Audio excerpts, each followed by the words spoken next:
കഴിഞ്ഞ വീഡിയോയിൽ നമ്മൾ പറഞ്ഞതുപോലെ നമ്മളുടെ എമർജൻസി ഫണ്ടിന്റെ ടാർഗറ്റ് സെറ്റായി.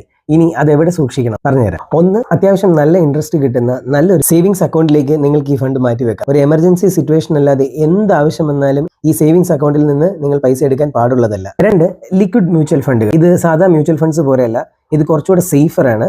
ഇങ്ങനെയുള്ള മ്യൂച്വൽ ഫണ്ട്സിൽ ഇട്ടാൽ കുറഞ്ഞത് 1 അല്ലെങ്കിൽ 2 ദിവസത്തിനുള്ളിൽ നിങ്ങളുടെ ഫണ്ട് നിങ്ങളുടെ ബാങ്കിൽ തിരിച്ചെത്തുന്നതാണ്.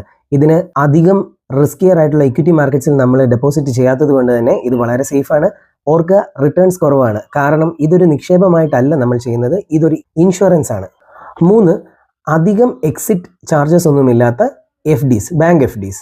അവിടെയും നിങ്ങൾക്ക് ഈ ഫണ്ട് സൂക്ഷിക്കാവുന്നതാണ്. എന്ത് കാരണവശാലും ഈ എമർജൻസി ഫണ്ട് നിങ്ങൾ സ്റ്റോക്ക് മാർക്കറ്റിലോ സ്വർണത്തിലോ അതല്ലെങ്കിൽ റിയൽ എസ്റ്റേറ്റിലോ കൊണ്ട് നിക്ഷേപിക്കരുത്. കാരണം ഇവയെല്ലാം നമ്മളുടെ അത്യാവശ്യ സമയത്ത് നമ്മൾ ഉദ്ദേശിക്കുന്ന പണം തിരിച്ചു തരണമെന്ന് യാതൊരു ഗ്യാരണ്ടിയുമില്ല. സ്റ്റോക്ക് മാർക്കറ്റിലാണെങ്കിൽ മാർക്കറ്റ് ഇടിഞ്ഞു നിൽക്കുന്ന സമയമാണെങ്കിൽ നിങ്ങളുടെ പണം പോയി, അല്ലെങ്കിൽ ഉദ്ദേശിച്ച അത്രയും പണം നിങ്ങൾക്ക് തിരിച്ചു കിട്ടില്ല.